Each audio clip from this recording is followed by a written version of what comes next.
So hello guys, this is Hayley and welcome back for a new video. And for today we're going to be talking about why you need to save for your emergency fund. Now first, let's define what's emergency fund. So it's very self-explanatory from the word itself, nothing fancy. That is a fund or money for your emergency. Now emergency fund is very important apart from your savings habit, but I think you cannot save emergency fund if you don't have a savings habit. So it also like correlate to each other. Now why? It allows you to live for a couple of months if you lose your job or source of income. Something unexpected comes up that costs a fair chunk of money to cover. But there's a certain formula on how to calculate emergency fund that you actually need to save. And financial experts suggest that you should save anywhere from 3 to 6 months worth of salary in your emergency fund, which I followed. And let's say I followed the 20-30-50 budgeting rule for me to save my emergency funds. So it's like 3 to 6 months worth of living expenses. I save like at least 20%. That's what I mentioned in my previous video. Did I already? Yeah, previous video that I save sometimes 50, sometimes 30, sometimes 20, but 20 is the least. I don't go below that one because that's like the basic rule of budgeting. I'm very also frugal, but sometimes I don't know how to say it. I'm a spender sometimes, but it depends on the situation though. Now you should use your funds to finance actual emergencies such as periods of unemployment or you lose your job. Especially during pandemic, a lot of people lost their jobs, and let's say sudden medical challenges, you get sick, or home repairs due to natural disaster like typhoon or death. A lot of people lost their homes or need to have a major repair with their homes, and any anticipated vehicle repairs or maintenance if you have a car. So your emergency should be cashed and can be easily accessed quickly and easily if some unfortunate events. So I think for me, let's say for example, personally I have like 2 wallets with me. It's for emergency fund and the other half it's in my bank account. So technically, let's say for example I save like 70,000, 75,000 from my emergency fund. So half of it, like let's say 30 cash is with me and the other 40 is in my bank account. But I don't bring my wallet with me with that amount of cash because I don't need it. And I just keep like it somewhere where it's easy for me to access if I need it. So for example, let me show you. So this is my wallet for my emergency, and this is my personal wallet where I put my credit cards or debit cards with me. So this one has the emergency funds, but let me show it to you. So I have 2 bundles of money, but let me just like hold on, let me hide the written thing there. So this is it. I see that. So yes, but I'm gonna show you. Hold on, let me show this first to you. So let us see how much do we have. Should I count in or just like leave it like that? So this is worth 20, 21 or something, 29, I'm not sure. But yeah, so this is it. So this is my emergency fund, guys. This is the other one, the other batch, or the second what is this? I think the light is very bright, guys. So this is the second bundle. And so yeah, so this is how it looks like compared to the other one here. This is how it looks like. Yeah, this is worth 30k. So so yes, and so there's my other wallet. I use it for daily expenses, which was the orange one. And this one I do not use this. I don't bring this wallet with me because this is for emergency fund. This is my daily wallet where I use for, like, let's say I'm going to the mall or I'm going to something. So I don't bring a lot of cash with me. Only like, I think I only have 100 pesos here. I'm not sure how much cash I have here. I only have 50 pesos. 50 and 20. So this is the only cash I have in this wallet. But I use cards when I pay something, or like, yeah, so I can track. But I do track my expenses, guys, daily, and it's kind of hassle. But yeah, let's do the hard part there. Why not? Sure.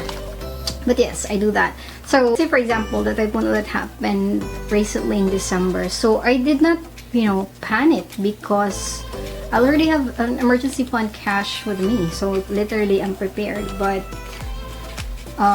yeah, and we lost our electricity at that time. So we lost our electricity, water supply for a couple of weeks or months. Some other places took a month for them to recover and to get the electricity, and us are just like 3 weeks here. So the ATM lines at that time are very, very long. It's like 30 to 50 people are waiting.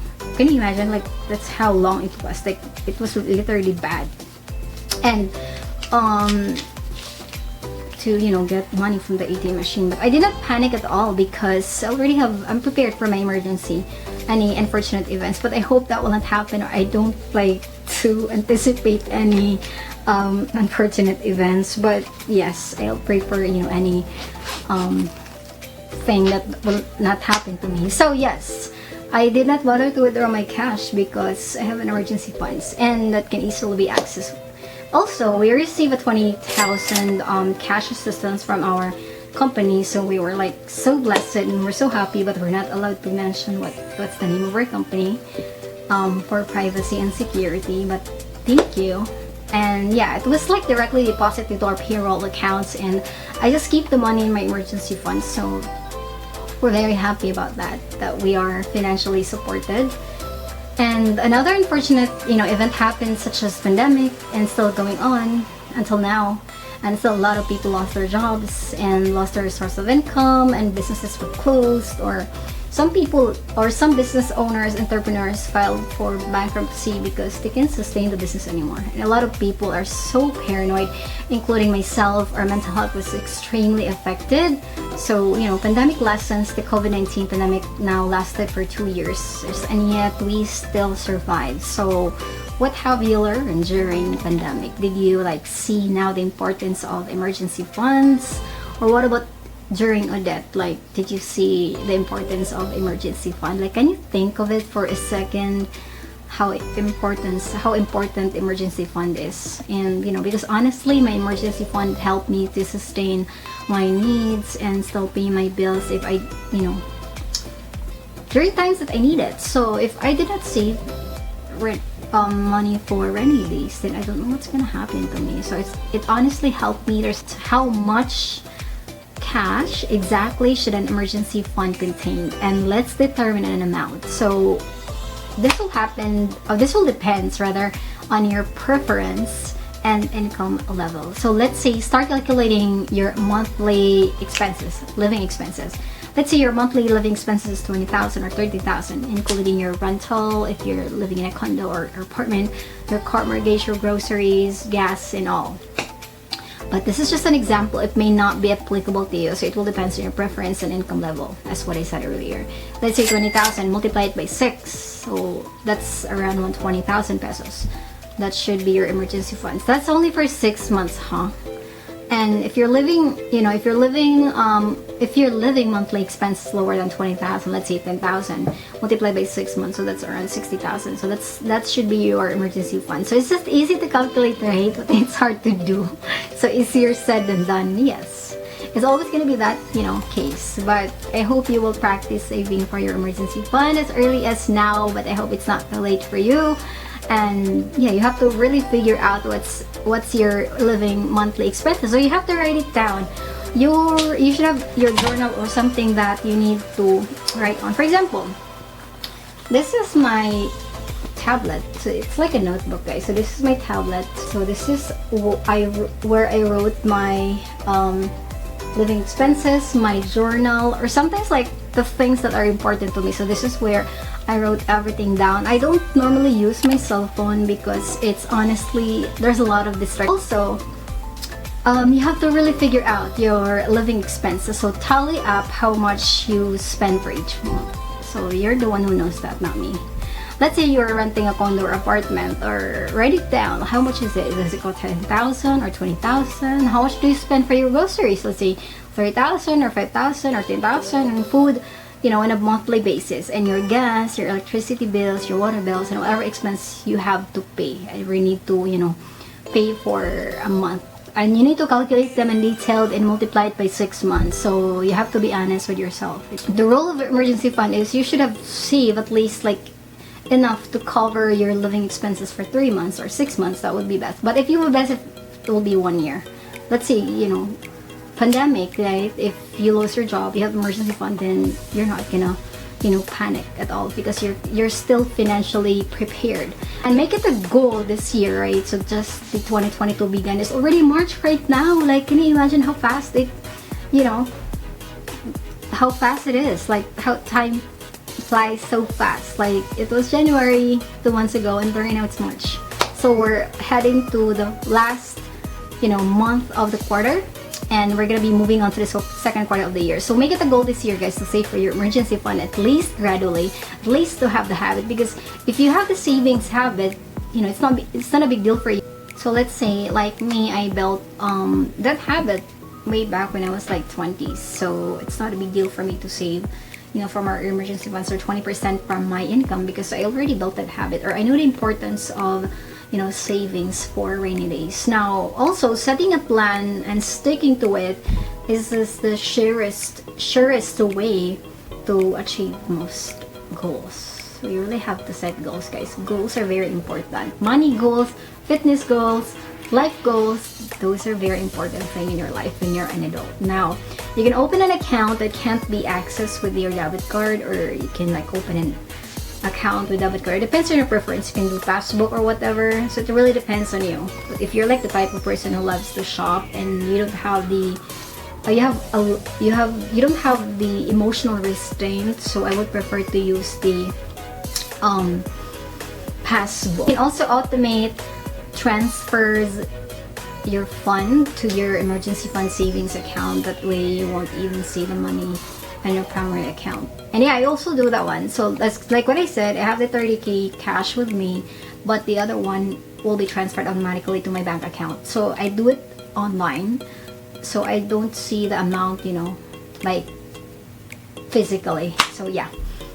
And I personally have both cash separate from my bank account from our emergency, and it's easy for me to get it, like what I showed earlier. So once you have the accumulated large enough sum of money saved in your account, then you may transfer some in a high yield, you know, savings account from where you can still access it pretty easily in times of need. But you can also leave it in your bank account as well, as, you know, anything that, you know, works for you, whatever. So next question is, this is very important, when to use your emergency funds. Guys, so please don't use your emergency funds for vacation. Don't use your funds for paying off your significant debts, down payment on a new home, or down payment for a new car, funding a lavish birthday celebration.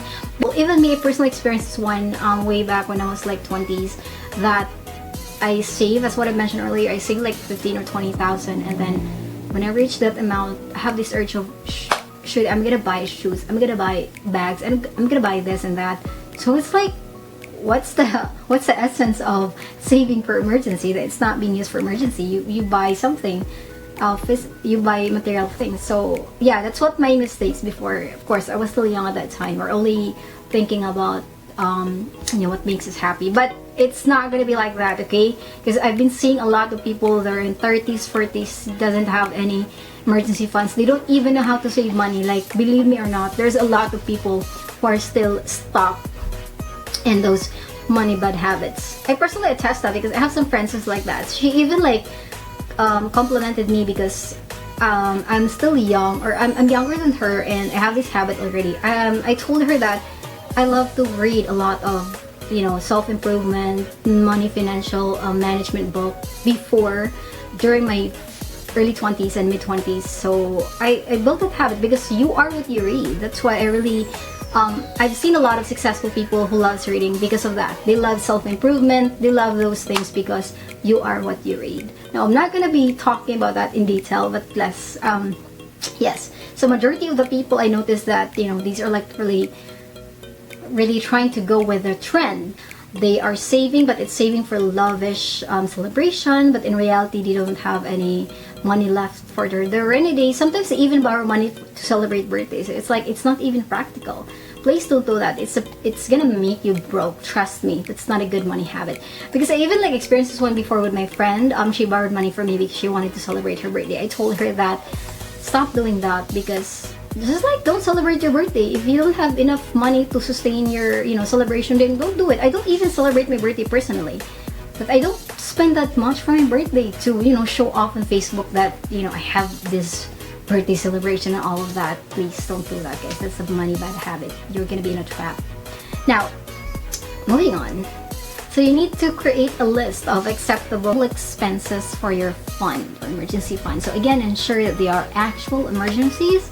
You should use your funds to finance actual emergencies, guys. Now, the whole point of this emergency fund is to prevent you from having, to add your debts in times of need, or to wrangle money at the last minute. So do you get what I mean? Like, you don't have to borrow money from anyone because they are prepared for something that will happen to you unexpectedly. Now, to put this thing simplest terms, guys, you have money for your emergencies. That way you don't have to borrow money from anybody if an emergency occur, right? Does that make sense? So pretty simple, right? It's not that complicated, but maybe I've seen a lot of people who are not financially literate when it comes to saving money, savings habits, emergency funds, or saving emergency funds generally. That's why I created this video. Maybe this can help you guys. And also, the bottom line that the bottom line or the conclusions and key point of this is like to focus on changing your mindset, guys. That's the main thing there. You really have to change your mindset. Like, you cannot achieve something if your mindset is always like the old one. You have these bad habits and you did not change at all. You really have to change your mindset. That's the first thing that you need to do. That's why I think also watching personal development, or let's say self-improvement videos, or reading a lot of stuff about self-improvement, it really helped me change my mindset to be honest with you. Like, it really helped me grow as a person. Yes, it helped me a lot with my personality development as well, like literally. So I would encourage you to read a lot, watch a lot of videos. No matter how old you are, self-development doesn't stop. It's the same with learning. You don't stop learning. Learning doesn't stop. Like, you have to really improve yourself every year, every day. Like, don't be an empty cup. Like, be teachable no matter how old you are. Like, don't be this kind of person like, I'm already old. I already gained a lot of knowledge and stuff, but yeah, you have a lot of experience, but learning doesn't stop. Improvement doesn't stop. There's always going to be room for improvement. So please, don't have that kind of mindset. Be an empty cup, that you still have a lot of things to pour in. So please. And also, the only person who can really depend on to get out of trouble is you. And don't rely on your family, friends, government, safety nets, insurances, policies, or just plain luck, because bad things can really happen, guys, to anyone, or it can happen anytime. I personally experienced that as well, especially during pandemic. Like, I don't want to talk about it, but yes, I think a lot of people have experienced this financial crisis, because it's really hard to move, and our emergency funds has already been used or something like that. So it also happened to me. I can personally relate to that one, or to this one. So yes, and working towards your financial health should be just as much as a priority as looking after your physical health. So this is also that we need to consider apart from our physical health. So your financial health is very important as well. So I hope you have this kind of mindset. Once you finish this video, please take time to think and contemplate. Like, do you really have an emergency fund right now? Is it really enough for you to live within 6 months, or 3 to 6 months, or a year without working? So yes. And although it can be challenging to live below your means, guys, but trust me, you'll be happy that you did save when that rainy days arise. And overall impact on your financial well-being is only minimal. That it's not that impactful to you at all, because you're prepared by all means. And once you finish this video, guys, take a second to reflect on how important as an emergency fund is. Reflect on what you have learned during pandemic, during Odette, and focus on changing your mindset and how you can possibly save and make plans, make extensions, read a lot that can help you improve your mindset, your life situation generally. And I personally invest a lot in reading. That's why I'm not on social media. You can never see me. You can see me there probably but not that kind of person like who talks like video TikToks and all of that. No, I'm not that fun of thing. And I watch a lot of educational videos during, you know, my 20s until now, and that's why I built this habit, because you are what you read and you are what you watch. So you are what you read and watch. Why I built this habit, because you know, you are what you read, and the books that you read and the videos that you watch is going to influence your mindset, guys, and that's really proven and tested. Again, focus on changing your mindset. Stop the distractions, stop the social media, because it's not gonna help you. So that is it, guys, for today's video, and I hope you like this. Please give me a like, and also comment down below if you learned something, or what have you learned during pandemic. So comment down below if emergency funds is really important and why. And see you soon in my next video, because I'll have a lot of topic to talk about. But that is it for today, and thank you very much for watching till the end. And again, this has been Hayley, and please subscribe to my channel. See you next time.